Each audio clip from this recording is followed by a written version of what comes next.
నమస్కారం, మీరు చూస్తున్నది TG24 టీవీ. ముందుగా బులెటిన్లోని ముఖ్యాంశాలు. నర్సంపేటలో రైతుల ధర్నా, మక్కల దిగుమతి వెంటనే చేయాలంటూ డిమాండ్. అమరావతి నిర్మాణ వ్యయంపై సాకే శైలజనాథ్ తీవ్ర విమర్శలు. పులివెందులలో భారీ దొంగల ముఠా గుట్టురట్టు, 13 మంది అరెస్ట్, 1 పరార్.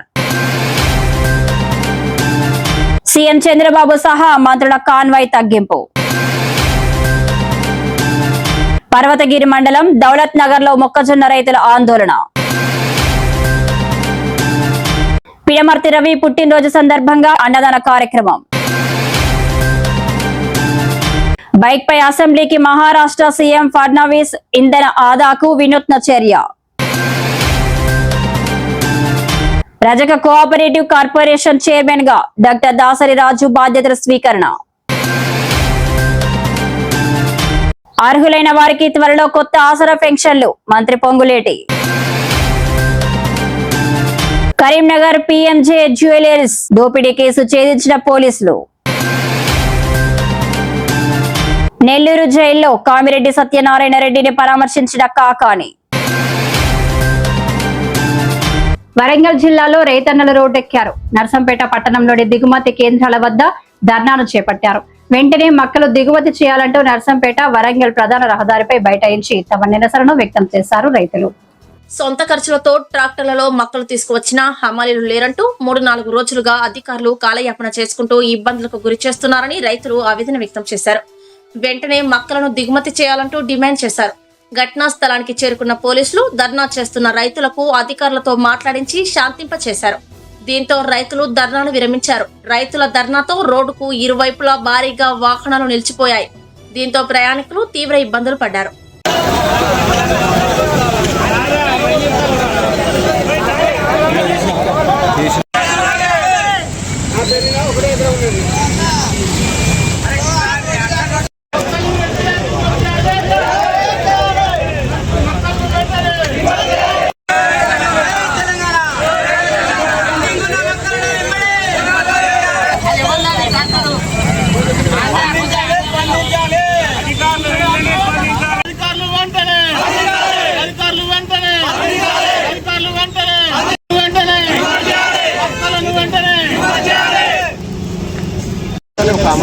సార్ ఇప్పుడు మాకు 3 రోజులు అయితే సార్ 3 రోజుల కానీ ఒక ట్రాక్టర్ వెయిటింగ్ ఛార్జ్ 4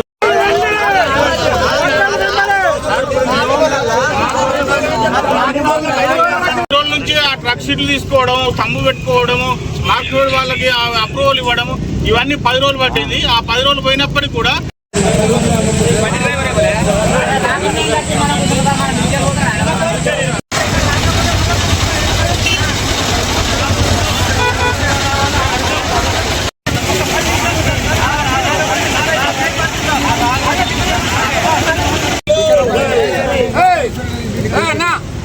గోదావరిలో మక్కలు తీసుకురావడం గత 3 రోజుల నుంచి రైతులు వచ్చినప్పటికీ స్పందించి అధికారులు వచ్చి అమాలీలు లేరనేటువంటి వద్దరాబూగా మాటలు చెప్పి అనవసరం గత 3 రోజుల నుంచి రైతులను దోమలలో కానీ ఏ రకంగా తీసుకున్నాడు 3 రోజులు ట్రాక్టర్లు ఇబ్బంది పడి ఇక్కడ వ్యవహారాలు వదిలిపెట్టి ఇక్కడ కూడా కనీసం లేబర్ వచ్చి దిగుమతి చేసుకోవడానికి కూడా ఎవరు లేరనేటువంటి చెప్పి అధికారులు వచ్చి కూడా ఇక్కడికి 3 రోజుల నుంచి ఏ అధికారులు వచ్చి కూడా స్పందించారు. కనీసం మార్పిడి అధికారులైనా వచ్చి ఇక్కడ దీన్ని ఎక్కువ దిగుమతి కారణమైంది. ఆ లేబర్ పిలిపించి తక్షణమే దిగుమతి చేయాలని మా రైతు పక్షాన మేము మొక్కజొన్నలు తీసుకొని వచ్చి 3 రోజులు అవుతుంది. ఇంతవరకు అమలు రాస్తారని రైతులు అక్కడ దింపుకున్నట్టు చెప్తాను. వాళ్ళని అడిగితే ఇక్కడ ఏం స్పందన లేదు. 3 రోజుల నుంచి నైటు పొద్దుగాల ఇప్పుడు అప్పుడు దింపుతామని కాలయాపన చేస్తున్నారు తప్ప అధికారులు పట్టించుకునేది లేదు. ఇక్కడ దిగుమతి చేసే వాళ్ళు కూడా ఇక్కడ ఎవరైతే మేనేజ్మెంట్ వారు కూడా సమాధానం చెప్తలేరు. ఏమనంటే అన్లోడ్ చేయడానికి లేబర్ దొరకలేరు అనే కాన్సెప్ట్లో మాట్లాడుతున్నారు. మేము రైతుల ఇబ్బంది పడతానని తప్ప మాకు ఎవరు కూడా న్యాయం చేసే దాఖలాలు లేవు. ఒక్కొక్కరేమో 3 రోజుల నుంచి 4 రోజుల నుంచి ఇక్కడనే పడిగాపులు కాస్తున్నాం. పట్టించుకునే నాదులు లేడు. ట్రక్ షీట్ అని 2 రోజులు జరిపిల్లు. ప్రతి రోజుకు ఒక రోజు పెరుగుతున్న తప్ప 4-5 రోజుల నుంచి ఇక్కడ పడిగాపులు కాసుకుంటా తిండి తినకుండా నిద్ర లేకుండా ఉంటున్నాం. దోమల మమ్మల్ని పట్టించుకునే నాదుడే లేదు.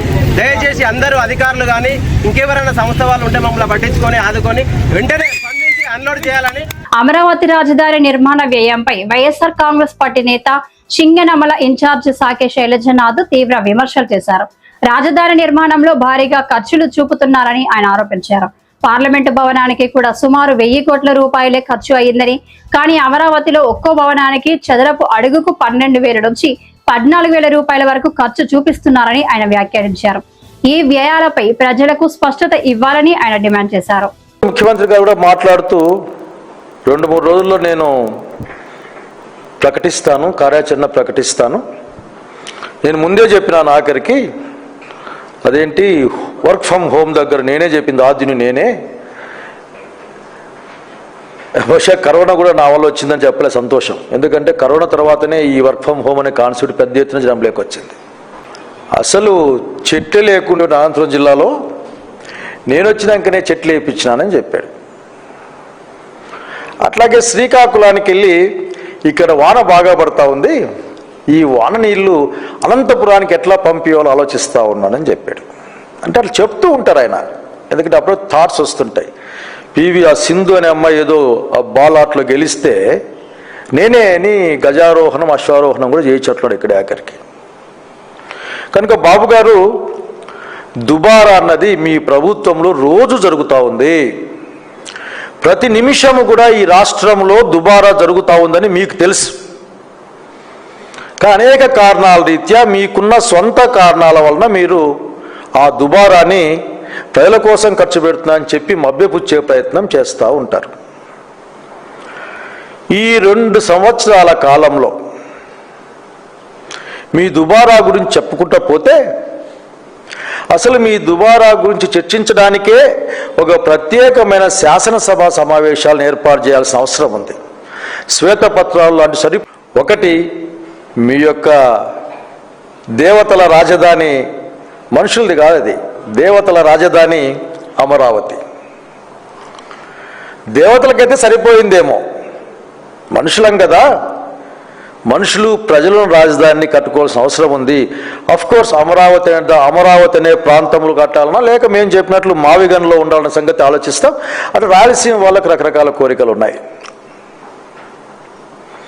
అయా చంద్రబాబు నాయుడు గారు, ఈ దేశంలోనే ఇంక్లూడింగ్ పార్లమెంటు భవనం కట్టినా, పక్కన ఉన్న తెలంగాణ సెక్రటేరియట్ కట్టినా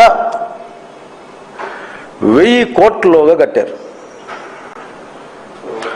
చివరికి పార్లమెంటు భవనానికి కూడా 4-5 వేల కంటే ఎక్కువ ఖర్చు కాలే స్క్వేర్ ఫీట్కి. మీ దగ్గర 12,000 నుంచి 14,000 రూపాయలు చదరపడుగు ఖర్చు పెడతా ఉన్నారు. దీన్ని దుబారా అంటారా, లేకపోతే దాచిపెట్టుకోవడం జాగ్రత్తగా ఉండమంటారా? మీరే చెప్పాలి. ఎవరైనా సరే గట్టి నేలల్లో, ప్రజలకు అనుకూలమైన నేలల్లో బిల్డింగ్లు కడతారు. 20-30 అడుగుల లోపలే, 50 అడుగుల లోపలే నీళ్లు పడే ఒక సుక్షేత్రాలని కట్టరు, ఎవరు ఎంచుకోరు. కానీ మీరు ఎంత చెప్పినప్పటికీ వినకుండా, మీరు అసెంబ్లీలో చెప్పిన మాట మళ్ళీ మీకు గుర్తు చేస్తున్నాను బాబు గారు. ఆ రోజున మీరు చెప్పింది విజయవాడలో అమ్మవారి పాదాలు చెత్తరా అని చెప్పారు. నాకు బాగా గుర్తుంది.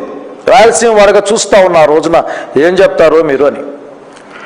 తీసుకుపోయి అక్కడెక్కడో మంచి పంటలు పండే భూముల్లో కట్టే ప్రయత్నం, అక్కడ మీకు వెరసి తడిసి మోపడే రోడ్డు వేయడానికి 50 కోట్లు కావాలి మీకు. 20 కోట్లతోనో 15 కోట్లతో అయిపోయే పని 50, 60, 70, 100 కోట్ల దాకా మీకు కావాలి. బహుశా దుబారా అంటే దీన్నే అంటారేమో చంద్రబాబు నాయుడు. 2700 కోట్ల రూపాయలు అద్దాల కోసం ఖర్చు పెట్టడం, బహుశా దీన్నే దుబారా అంటారేమో చంద్రబాబు నాయుడు గారు. ఎత్తిపోతల పథకాలు కడతారట మీరు. నీళ్ళు ఎత్తిపోయడం కోసం 800 కోట్లు, 200 కోట్లు, 300 కోట్లు నారాయణ గారు వస్తారు, ప్రకటిస్తారు. అదేదో ఆయన జేబులోంచి ఖర్చు పెట్టినట్లు. ఏది డెవలప్మెంట్కి, రోడ్డు వేసడానికి, సైడ్ కాలువలు తవ్వడానికి, లేకపోతే రాళ్ళు బాతడానికి 2 లక్షల కోట్లు. ఇవన్నీ కూడా కలిసి రాష్ట్రంలో ఉన్న ప్రతి ఒక్కరిపైన వేయడం జరుగుతోందని అర్థమవుతోంది ముఖ్యమంత్రి గారు. దీన్ని దుబారా అంటారు. సహాయిస్తా ఉన్నా, మీకు ఇంత కష్టం ఉంది, ఈ కష్టంలో అర్జెంటుగా ఆల్రెడీ తాత్కాలిక భవనాల పేరుతో మీరు అక్కడ కొన్ని ఏర్పాట్లు చేసుకొని ఉన్నారు కదా, ఆ తాత్కాలిక భవనాల్లో కార్యకలాపాలు చేసుకోవచ్చు, రంగురంగుల అద్దాల మెడలు చేసుకోవాల్సిన అవసరం లేదు. రైతుల లేక బడుగుల బలహీన వర్గాల దళితుల జీవితాలపైన అపహాస్య మాటలు మీరు మాట్లాడాల్సిన అవసరం లేదని నేను చెప్పాలనుకుంటాను. అపహాస్యమే, నేనేం మాట్లాడవచ్చు. మీరు ఆఖరికి 2400 రూపాయలు మొక్కజొన్న ఉంటే మద్దతు ధర, ఈరోజు క్యాబినెట్లో కేంద్ర ప్రభుత్వం 2410 రూపాయలకు పెంచితే ఈనాటికి కూడా మీరు వస్తే చూపిస్తాను. నేను మీ ఆఫీసర్లు చెప్పేది ఏసీ రూమ్లో కూర్చొని కాదు. 14, 15, 1600కి అల్లాడిపోతా ఉన్నారు మొక్కజొన్న రైతులు రోడ్లో పోసుకొని. కొనుగోలు లేదు, కొనుగోలు కేంద్రము లేదు, రైతు అల్లాడిపోతా ఉన్నారు. పులివెందులలో మోటార్ సైకిల్ దొంగతనాలు, చైన్ స్నాచింగ్, గోల్డ్ షాప్ దోపిడీలకు పాల్పడుతున్న భారీ ముఠాను పోలీసులు గుట్టురట్టు చేశారు. మొత్తం 14 మంది ఈ నేరాల్లో పాల్గొనగా 13 మందిని అరెస్టు చేయగా ఒకరు పరారీలో ఉన్నట్లు పులివెందుల డీఎస్పీ మురళీ నాయక్ తెలిపారు. మోటార్ సైకిల్ దొంగతనాల్లో నాగభాష, బుసపాటి కుమార్, గంగయ్య, హుసేన్ తో పాటు 5 మైనర్ బాలులు ఉన్నట్లు గుర్తించారు. పోలీసులు 19 బైకులు, 2,79,000 రూపాయల నగదు, 194 గ్రాముల బంగారు ఆభరణాలు, 1 కేజీ వెండి వస్తువులు, 2 సెల్ ఫోన్లు స్వాధీనం చేసుకున్నారు. చైన్ స్నాచింగ్ కేసులో ఒకరిని అరెస్టు చేసి 13,52,000 రూపాయల విలువైన బంగారు వస్తువులు రికవరీ చేశారు. గోల్డ్ షాప్ లో 2 మహిళలను అరెస్టు చేసి 15,25,700 రూపాయల విలువైన సొత్తు స్వాధీనం చేసుకున్నారు. మొత్తం 53 లక్షల రూపాయల విలువైన చోరీ సొత్తును రికవరీ చేసినట్లు అధికారులు వెల్లడించారు. ఒక దొంగతనం కేసు ఛేదించడం జరిగింది. అదేమంటే 3 రకాలైనటువంటి కేసు. ఒకటేమో మోటార్ సైకిల్ థెఫ్ట్ కేసు, మొత్తం 19 మోటార్ సైకిళ్ళు. అండ్ దాని తర్వాత చైన్ స్టాచింగ్ కేసెస్ 3. అండ్ దాని తర్వాత హౌస్ థెఫ్ట్ కేసు ఒకటి. ఈ జ్యువెలరీస్ అవన్నీ దొంగతనం చేసే కేసు. 3 రకాలైనటువంటి ముద్దాయిలను మీ దగ్గర ప్రవేశపెట్టాము. టోటల్ అక్యూజ్డ్స్ వచ్చి మన దగ్గర ఒక 5 మంది వచ్చి బాల నేరస్తులు. వాళ్ళ వివరాలు అయితే చెప్పడానికి కుదరదు, అది చట్టం చెప్తోంది. మిగతా ముద్దాయిలు ఎవరైతే ఉన్నారో మీ ముందర ఈ ప్రాపర్టీసు, అదే రకంగా ముద్దాయిని కూడా ప్రవేశపెట్టడం జరిగింది. వరుసగా ఎవరైతే కొత్త సెటప్ మన పులివెందులకు CI Sriram and SIs Timothy and Madhusudan Reddy వారు వచ్చినప్పటి నుంచి ఒక 3 ముఖ్యమైనటువంటి కేసులు, పెద్ద కేసులు ఛేదించడం జరిగింది.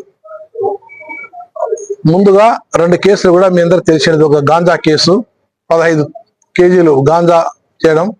అందులో ప్రముఖమైనటువంటి వ్యక్తి ఎవరైతే ఉన్నారో గొర్ల భరత్ యాదవ్ తో పాటు మిగతా వాళ్ళు కూడా దాంట్లో పట్టుబడడం, రిమాండ్ లో ఉన్నారు. అదే రకంగా ఒక 80 లక్షల వరకు గోల్డ్ హౌస్ సంబంధించినటువంటి థెఫ్ట్ కేసెస్ ఏదైతే ఉన్నాయో జిల్లాలో వేరే స్పాట్స్, మన ప్రొద్దుటూరు కావచ్చు, అదే రకంగా ముద్దునూరు, ఆ పరిసర కడప, ఈ పరిసరాల ప్రాంతాల్లో చేసినటువంటి ముఠాను కూడా పట్టుకోవడం జరిగింది.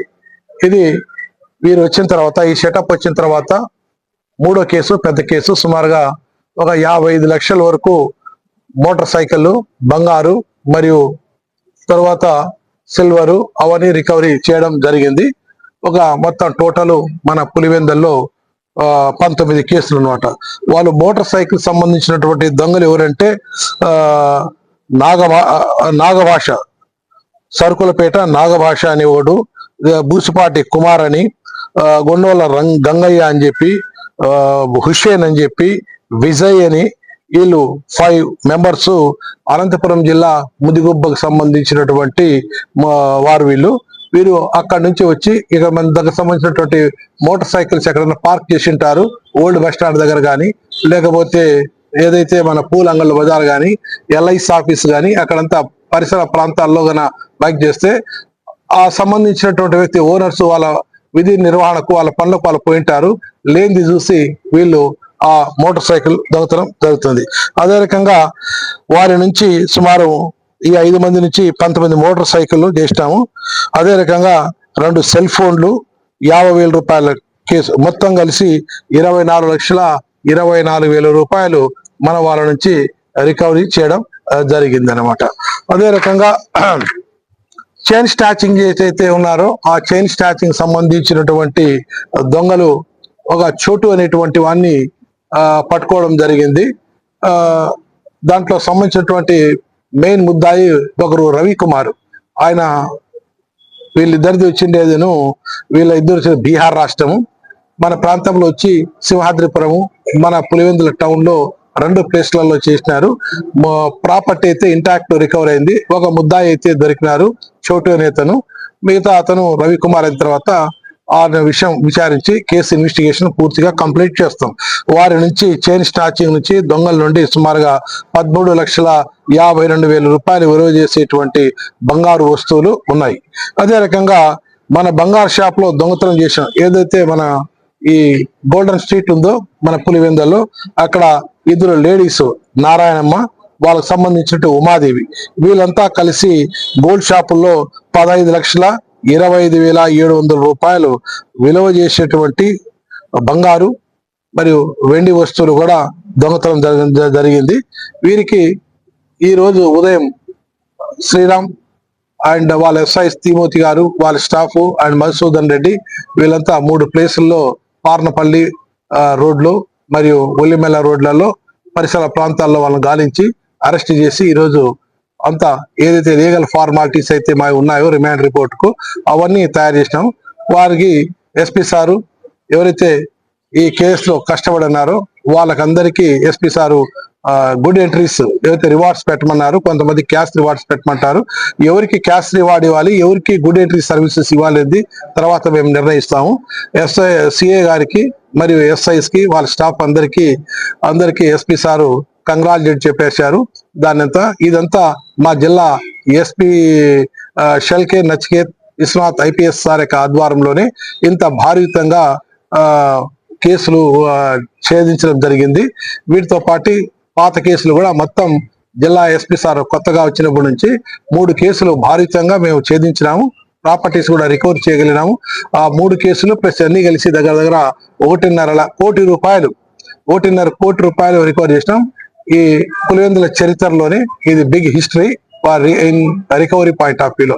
ఎంటైర్ క్రెడిట్స్ గోస్ టు మన శ్రీరామ్ అండ్ ఎస్ఐస్ వాళ్ళ సిబ్బందికి కంగ్రాచులేట్ చేస్తున్నారు మా కడప జిల్లా ఎస్పీ గారు. Thank you brother. ప్రధాని నరేంద్ర మోదీ పిలుపు మేరకు ఆంధ్రప్రదేశ్ లో ముఖ్యమంత్రి చంద్రబాబు నాయుడు సహా మంత్రులు తమ కాన్వాయ్ వాహనాలను తగ్గించారు. ఇంధన వినియోగాన్ని తగ్గించాలన్న సూచనలతో ఈ నిర్ణయం తీసుకున్నారు. ఇవాళ సీఎం చంద్రబాబు కేవలం 4 వాహనాలతో సచివాలయానికి చేరుకోగా ఉప ముఖ్యమంత్రి పవన్ కళ్యాణ్, మంత్రి నారా లోకేష్ ఇద్దరు 2 వాహనాల చొప్పున ఉపయోగించారు. నాదెండ్ల మనోహర్ 3 వాహనాలతో, మంత్రి అచ్చెన్నాయుడు 1 వాహనంతో సచివాలయానికి చేరుకున్నారు. ఇంధన వినియోగాన్ని తగ్గించాలన్న లక్ష్యంతో ఈ చర్యలు తీసుకున్నట్లు తెలుస్తోంది.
వరంగల్ జిల్లా పర్వతగిరి మండలం దౌలత్ నగర్ లో మొక్కజొన్న రైతుల ఇబ్బందులు రోజు రోజుకు పెరుగుతున్నాయి. గోదాములు, బస్తాలు, లారీల కొరతతో 100కు పైగా పంట లోడు వాహనాలు రోడ్లపై నిలిచిపోయాయి. బస్తాకు 300 రూపాయల వరకు ఖర్చు అవుతుండగా ట్రాక్టర్ అద్దెల భారంతో రైతులు తీవ్ర ఆందోళన వ్యక్తం చేస్తున్నారు. ఈ సమయంలో అక్కడికి వచ్చిన మాజీ మంత్రి ఎర్రబెల్లి దయాకర్ రావును రైతులు అడ్డుకుని తమ సమస్యలను వివరించారు. వెంటనే స్పందించిన ఎర్రబెల్లి దయాకర్ రావు మార్క్ఫెడ్ జీఎం తో మాట్లాడి సమస్యలు త్వరగా పరిష్కరించాలని కోరారు. ప్రభుత్వం కొనుగోలు కేంద్రాలు పెంచి మద్దతు ధరకు మొక్కజొన్న కొనుగోలు చేయాలని ఆయన డిమాండ్ చేశారు. రైతులను ఈ ఇబ్బందులకు గురి చేయడం తగదని, ప్రతి గింజ కొనే వరకు రైతుల పక్షాన పోరాడుతామని తెలిపారు. నేను 3 నెలల ముందు మీటింగ్ పెట్టాను. కేసీఆర్ నాకు ఫోన్ చేసి, అమ్మా నీళ్ళు ఉన్నారా, గంజి బ్యాగ్స్ కొన్నవా, లారీలు మాట్లాడినవా, గోదాములు ఖాళీగా ఉన్నాయా, అన్ని చేసి 3 నెలల ముందే ఇవన్నీ ప్రిపేర్ చేసి పెట్టాను. ఇప్పటి వరకు ఏది లేదు. ఇప్పుడు జొన్నల పైసలు పడతాయా పడాయని డౌట్. ఇంకానవా ట్రాన్స్పోర్ట్ లేదు, లారీలు మాట్లాడలేదు, గోదాములు మాట్లాడలేదు, గంజి బ్యాగ్స్ లేవు. గోస కొత్త కట్టలు తీసుకొచ్చి ఒక్కొక్క 4,000-5,000 పెట్టుకొచ్చి బండి కాకపోతే అవి ఇట్లా లేపర్ తెగిపోతారు సార్.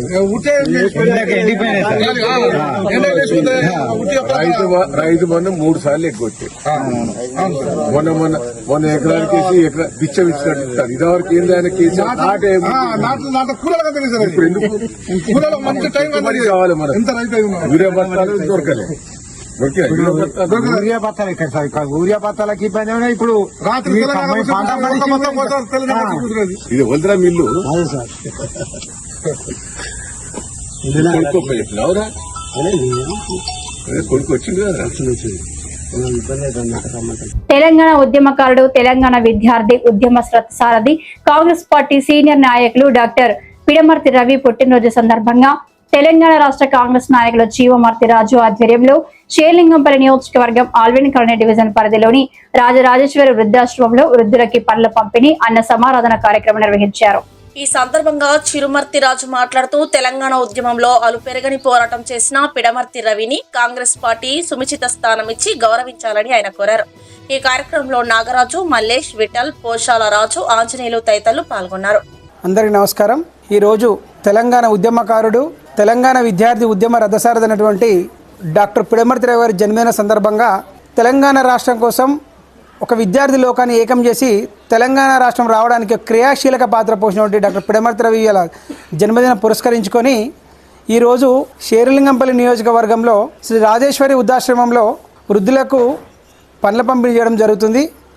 అలాగే డాక్టర్ పిడమర్తి రవి గారు తెలంగాణ ఉద్యమంలో ఎంతో క్రియాశీలంగా పనిచేసింది అందరికీ తెలిసిన విషయం, సమాజానికి తెలుసు. కాబట్టి డాక్టర్ పిడమర్తి రవి అన్న నిండు నూరేళ్లు ఆయు ఆరోగ్యాలతో క్షేమంగా ఉండాలని భగవంతుని మనస్ఫూర్తిగా కోరుకుంటూ, అలాగే ఈ ప్రజాప్రభుత్వంలో తెలంగాణ ప్రదేశ్ కాంగ్రెస్ కమిటీలో, దానితో పాటు రేవంత్ అన్న ప్రభుత్వంలో డాక్టర్ పిడమర్తి రవి గారికి మంచి సముచిత స్థానం కల్పించాలని, అలాగే పిడమర్తి రవి గారు మంచి ఉన్నతమైన పదవులు రావాలని మనస్ఫూర్తిగా కోరుకుంటూ, ఈరోజు రవణ బర్త్డే సందర్భంగా షేర్లింగంపల్లి కాన్స్టిట్యున్సీలో కాంగ్రెస్ పార్టీ తరఫున ఇక్కడ వృద్ధులకు పండ్ల పంపిణీ కానీ అన్నదాన కార్యక్రమం చేయడం జరుగుతుంది. కావున రవణ గారిని మీరందరూ, తెలంగాణ రాష్ట్ర ప్రజలందరూ నిండు మనసుతోనే ఆశీర్వదించాలని మనస్ఫూర్తిగా కోరుకుంటున్నాను. ముఖ్యంగా పిడమర్తి రవి అంటే ఒక ఫైర్ బ్రాండ్. అలాంటి ఫైర్ బ్రాండ్కు ఖచ్చితంగా ప్రజాప్రభుత్వంలో చోటు ఉంటుందని నేను కూడా ఆశాభావం వ్యక్తం చేస్తున్నాను. పెట్రోల్, డీజిల్ వినియోగం తగ్గించాలన్న ప్రధాని నరేంద్ర మోదీ పిలుపు నేపథ్యంలో పలు రాష్ట్రాల సీఎంలు, మంత్రులు తమ కాన్వాయ్ వాహనాలను తగ్గిస్తున్న విషయం తెలిసిందే. ఈ క్రమంలో మహారాష్ట్ర ముఖ్యమంత్రి దేవేంద్ర ఫడ్నవీస్ మరో అడుగు ముందుకేసి బైక్ ప్రయాణాన్ని ఎంచుకున్నాడు. ఇవాళ ఆయన ముంబైలోని తన నివాసం నుంచి బైక్ నడుపుకుంటూ అసెంబ్లీకి వెళ్లారు. సీఎం కు భద్రత కల్పిస్తూ సెక్యూరిటీ సిబ్బంది కూడా బైక్లపై ఆయనను అనుసంధానించారు. ఈ వినూత్న చర్య ప్రస్తుతం సోషల్ మీడియాలో చర్చనీయాంశంగా మారింది.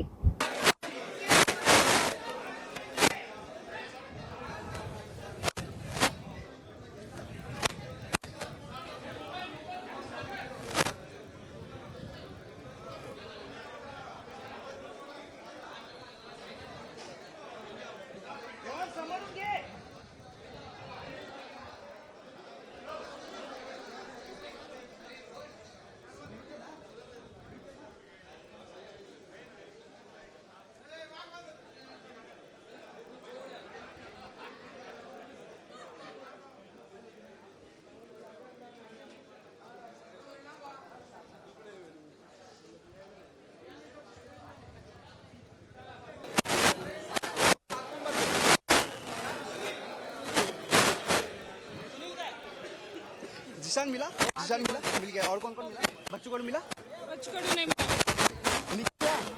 ऊपर था హైదరాబాద్ మసబ్ ట్యాంక్ డిఎస్ఎస్ భవన్ లో రజక కోఆపరేటివ్ కార్పొరేషన్ చైర్మన్ గా డాక్టర్ దాసరి రాజు అజయ్ కుమార్ బాధ్యతలు స్వీకరించారు. ఈ కార్యక్రమంలో మంత్రి Ponnam Prabhakar, MLA Shankar, fisheries corporation chairman Sai Kumar పాల్గొని ఆయనకు శుభాకాంక్షలు తెలిపారు. రజక వృత్తి ఆధునీకరణ కోసం రాష్ట్ర ప్రభుత్వం ప్రత్యేక చర్యలు తీసుకుంటుందని మంత్రి పొన్నం ప్రభాకర్ తెలిపారు.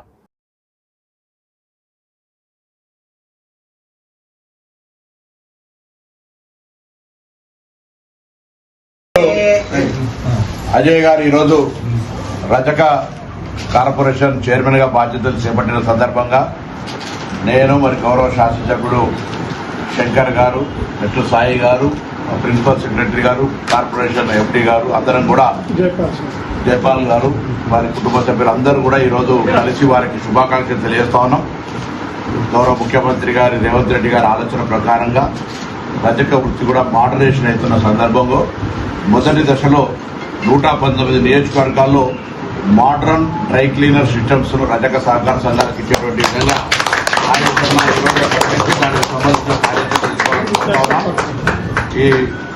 అదేవిధంగా గత ప్రభుత్వం ఇచ్చిన 250 యూనిట్ల ఫ్రీని ఎక్కడ కూడా అడ్డంకి లేకుండా కొనసాగిస్తా ఉన్నాం. ఎవరు కూడా ఆందోళన చెందే అవసరం లేదు. ఎక్కడైనా అటువంటి ఫిర్యాదు ఉంటే ప్రభుత్వంకు నేరుగా లేదా చైర్మన్ గారికి లేదా గౌరవ ప్రజాప్రతినిధులకు ఎవరికైనా చెప్పొచ్చనే మాటని సందర్భంగా తెలియజేస్తూ మరొకసారి తెలంగాణ ప్రజాపాలన ప్రభుత్వంలో రేవంత్ రెడ్డి గారి నాయకత్వంలో రజక కార్పొరేషన్ చైర్మన్ గా మిగతా ప్రజాప్రతినిధుల బలహీన వర్గాలకు సంబంధించి కానీ వృత్తిని అభివృద్ధి చేసేటువంటి సమస్యతో పాటుగా విద్యా ఉపాధి అవకాశాలను సెల్ఫ్ ఎంప్లాయ్మెంట్ సంబంధించి అన్ని తయారు చేస్తాం. ముఖ్యంగా మారుతున్న కాలానికి అనుగుణంగా మోడర్నైజేషన్ ధోబీ గార్డ్స్ మీన్స్ ఇక్కడ చాలా ఏర్పాటు చేయడం జరుగుతుంది. వాటికి సంబంధించిన నియోజకవర్గం ఒకటి, అవసరమైతే 2 దాని ప్రణాళికతోటి ముందు లాంఛనంగా మీ శాఖ మీ కార్పొరేషన్ ద్వారా ప్రారంభం చేస్తారు. రాబోయే కొద్ది రోజుల్లోనే అర్హులైన వయోవృద్ధులు, వితంతువులకు కొత్త ఆసరా పెన్షన్ అందజేస్తామని మంత్రి పొంగిరెడ్డి శ్రీనివాసరెడ్డి ప్రకటించారు. ఖమ్మం జిల్లా జిల్ల చెరువులో ఏర్పాటు చేసిన ప్రజా దర్బార్లో మంత్రి ప్రజల నుంచి ఆర్జీలు స్వీకరించారు. ఆసరా పెన్షన్ కి సంబంధించిన అంశాలు వస్తున్నాయి. ఎందుకంటే ఆనాటి 5 సంవత్సరాలలో పెన్షనీల తప్పకుండా ఆ తీపి కబురు కూడా రాబోయే కొద్ది రోజుల్లో ప్రతి గ్రామంలో ఉన్న వయోవృద్ధులకి, వికలాంగులకి, వితంతువులకి ఈ ప్రభుత్వం తరపున తీపి కబురు అతి తొందరలోనే అందబోతుంది. అంతేకాదు ఆనాటి ధరణి ద్వారా భూములున్న ఆసాములు ఏవైతే ఇబ్బందులు పడ్డారో ఆ భూములున్న ఆసాములు ఇబ్బంది పడకుండా ఉండే విధంగా చుట్టం లాంటి చట్టం భూభారతిని తీసుకొచ్చాం. ఈ భూభారతి ద్వారా సమస్యలు చాలా పరిష్కారం అయ్యాయి. కరీంనగర్ నగరాన్ని కలవరపరిచిన పిఎంజే జ్యువెలర్స్ షోరూం దోపిడీ కేసును పోలీసులు ఛేదించారు. ఈ కేసుకు సంబంధించిన వివరాలను police commissioner Ghouse Alam press meet లో వెల్లడించారు. సీసీటీవీ ఫుటేజ్లు, సాంకేతిక ఆధారాల సహాయంతో నిందితులను గుర్తించిన పోలీసులు ప్రధాన నిందితులతో పాటు మరికొందరిని అదుపులోకి తీసుకున్నారు. వారి వద్ద నుంచి బంగారు ఆభరణాలు, నగదు ఘటనలో ఉపయోగించిన వాహనాలు స్వాధీనం చేసుకున్నారు. కేసును ఛేదించిన పోలీసులు బృందాన్ని సిపి అభినందించారు. సర్ది నైట్ డ్యూటీ అయింది, కొద్దిగా లేట్ అయింది దీనివల్ల, don't mind. So on interrogation మనకి ఏం తెలిసింది అంటే ఈ గ్యాంగ్లో total 2 sub teams were there. ఒకటి టీం బిహార్ గ్యాంగ్, ఒకటి టీం ఆసన్సోల్ బంగాల్ గ్యాంగ్. ముగ్గురు బిహార్ నుంచి వచ్చారు అండ్ 2 ఆసన్సోల్ నుంచి వచ్చారు. ఇక్కడ వచ్చిన తర్వాత ఆల్రెడీ ఇక్కడ 45 days 2 months ముందు వచ్చి రెక్కీ చేసుకున్నారు. ఆ రోజు వచ్చి సడన్ గా ఇట్లా చేయడం లేదు, వాళ్ళు డీటెయిల్డ్ ప్లానింగ్ తో పాటు ఇది చేశారు. ఇక్కడ 2 months బ్యాక్ ముందు వచ్చిన తర్వాత ఇక్కడ చాలా డిఫరెంట్ సిటీస్ లో లాడ్జెస్ లో ఉన్నారు. పెద్దపల్లి లాడ్జ్ లో వాళ్ళు షెల్టర్ తీసుకున్నారు, సిద్దిపేటలో షెల్టర్ తీసుకున్నారు, తర్వాత ధర్మపురిలో షెల్టర్ తీసుకున్నారు. ఇంకా చాలా సిటీస్ లో రెక్కీ చేశారు. ఖమ్మం వరకు కూడా రెక్కీ చేశారు, ఖమ్మం సిటీలో కూడా రెక్కీ చేశారు, మంచిర్యాలలో చేశారు, పెద్దపల్లిలో చేశారు, సిద్దిపేటలో చేశారు, కరీంనగర్లో చేశారు, జగిత్యాలలో చేశారు. సో అన్ని అది రెక్కీ అయిన తర్వాత they decided to commit this dacoity in Karimnagar. Karimnagar dacoity చేసిన ముందు కూడా ఎట్లా వెళ్ళాలి, ఎట్లా పాడిపోయాలి మొత్తం వాళ్ళు కూడా ప్లానింగ్ చేసుకున్నారు. నా జనరల్ గా మెయిన్ రోడ్స్ లో మన ఇమీడియట్ గా ఆఫెన్స్ అయిన తర్వాత చెకింగ్ ఉంటాయి కాబట్టి వాళ్ళు ఇంటర్నల్ రోడ్స్ సెలెక్ట్ చేశారు. ఆ ఇంటర్నల్ రోడ్ కూడా ముందే రెక్కీ చేసుకొని అక్కడ ఉన్న జియో ట్యాగ్ పాయింట్ మార్క్ చేసి మ్యాప్లో, ఆఫ్లైన్ మ్యాప్లో డౌన్లోడ్ చేసి వాళ్ళు మొబైల్లో పెట్టుకున్నారు. ఈ ఆఫెన్స్ కోసం వాడిన మొబైల్ సిమ్ కూడా సెపరేట్గా వాళ్ళకి ఒక పర్సన్ సప్లై చేస్తారు. హౌ దిస్ గ్యాంగ్ ఆపరేట్స్ సెపరేట్గా ఈ డీటెయిల్స్ అయిన తర్వాత నేను ఎక్స్ప్లెయిన్ చేస్తాను. నౌ ఈ గ్యాంగ్కి ప్రీవియస్ ఆఫెన్స్ చూస్తే సుబోధ్ సింగ్ గ్యాంగ్ది బీహార్ స్టేట్లో మేజర్గా చాలా ఆఫెన్స్ జరిగింది. వెస్ట్ బెంగాల్, జార్ఖండ్, మహారాష్ట్ర, గుజరాత్, ఉత్తరాఖండ్, మెయిన్లీ 7-8 స్టేట్స్లో జరిగింది. మోర్ దెన్ 42 కేసెస్ ఉన్నాయి. తెలంగాణలో ఫస్ట్ టైం జరిగింది. ఈ టైప్ ఆఫ్ డకైతీ తెలంగాణలో జరగలేదు. కానీ still our officers rage to the occasion and were able to identify and apprehend some of the accused. This person name Subodh Singh is also known as golden thief. ఎందుకంటే అతనికి main modus operandi is targeting bank where gold deposits are there. Manappuram gold ఉంటాయి, bank ఉంటాయి, తర్వాత gold jewellery shop. ఒక report ప్రకారం he has stolen more than 400 kgs of gold. So ఇట్లా కూడా ఉంది, మొత్తం గూగుల్లో మీరు చూడవచ్చు. Now it was found that as per the plan of Subodh Singh and his associates, accused Raghunath Karmakar, who has been arrested, along with A2 in this case Ravish Kumar, he has been arrested from Nalanda district in Bihar. And third accused is Radhe alias Abhay alias Pramod Goswami. Fourth is Suryamani Kumar alias Sanoj, and fifth is Ban Mishra from Bihar. They came to Telangana around 2 months ago to commit this dakati. ఆ తర్వాత before that they purchased SIM card from one person called Mehtab Khan. He has also been arrested by giving 10,000 rupees each. Then they roamed around Khammam town lo, Peddapalli, Siddipet, Karimnagar town lo, and they did recce of ikkada unna jewelry shops and banks. Finally they targeted this. Kani ikkada ee shelter తీసుకొని ఇక్కడ target చేస్తే police వాళ్ళు ఈజీగా పట్టుకున్నారు కాబట్టి ఇక్కడ నుంచి 2 hour distance లో ధర్మపురి టౌన్ లో ఫస్ట్ రోజు షెల్టర్ తీసుకున్నారు. నా మొత్తం రెక్కీ చేసినప్పుడు ఆఫెన్స్ లో వీళ్ళు వెపన్ వాడారు, కానీ మొత్తం రెక్కీ చేసినప్పుడు వాళ్ళ దగ్గర వెపన్స్ లేవు. So they roamed around like simple civilians. Weapons ఎట్లా వచ్చింది వాళ్ళ దగ్గర? దీంటి ఇంటరాగేషన్లో మేము చూస్తే దీనికి సెపరేట్ టీం ఉంటాయి. సెకండ్ రోజు చంద్రపూర్ డిస్టిక్లో, మన తెలంగాణ మహారాష్ట్ర బార్డర్లో చంద్రపూర్ డిస్టిక్లో వాళ్ళకి ఈ టీం మెంబర్స్కి కమ్యూనికేషన్ వచ్చింది. అక్కడ ఒక వేరే టీం వాళ్ళు అక్కడ వచ్చి పిస్టల్స్ హ్యాండ్ ఓవర్ చేస్తారు. As per this plan main accused Raghunath Karmakar అతను అక్కడ బై బస్ వెళ్ళారు. అక్కడ వెళ్ళిన తర్వాత ఒక ప్లేస్లో కలిశారు సెకండ్ టీంతో. ఆ సెకండ్తో కలిసిన తర్వాత వాళ్ళు pistols 6 pistols and 12 magazines, total 60 rounds hand over చేశారు to commit the offence. This is separate team.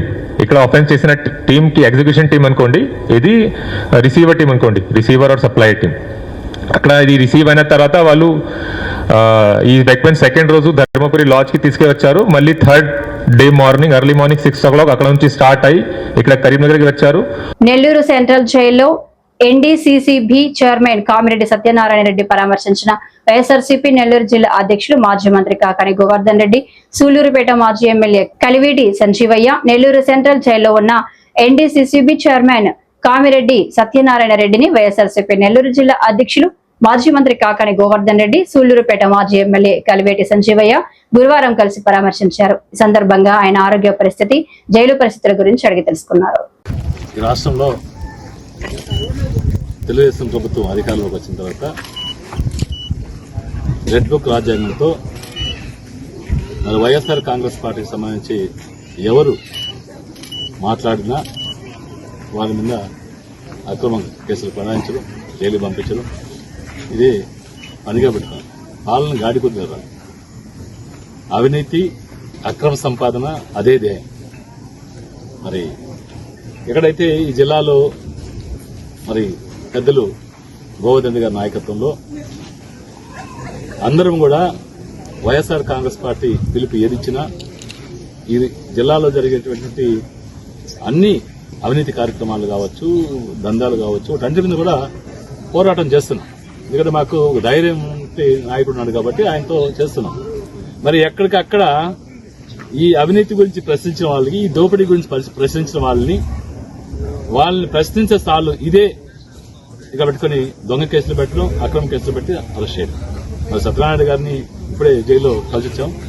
నన్ను కూడా అదే కేసులో పెట్టారు. మాకైతే గౌరవ కోర్టు బెయిల్ ఇచ్చింది కాబట్టి వచ్చాం. ఆయనకి మళ్ళీ ఆ కోర్టులో ఆ కేసు అయితే బెయిల్ ఇచ్చింది, కానీ మరి ఆయన్ని పీటీ వారెంట్ వేసి 2-3 కేసులు. ఇప్పుడు కేసు అయితే 2023లో ఏదో జరిగిందని తప్పుడు కేసు ఒకటి పెడితే అది మరి ఈరోజు దాని ద్వారా ఇంకా కూడా బెయిల్ రాకుండా సిడీ ఫైల్ ఇవ్వకుండా ఇబ్బందులు పెట్టే పరిస్థితి. ఎందుకంటే సత్యనారాయణకి వస్తే అన్ని ప్రశ్నిస్తూ ఉంటాడు, అడుగుతూ ఉంటాడు.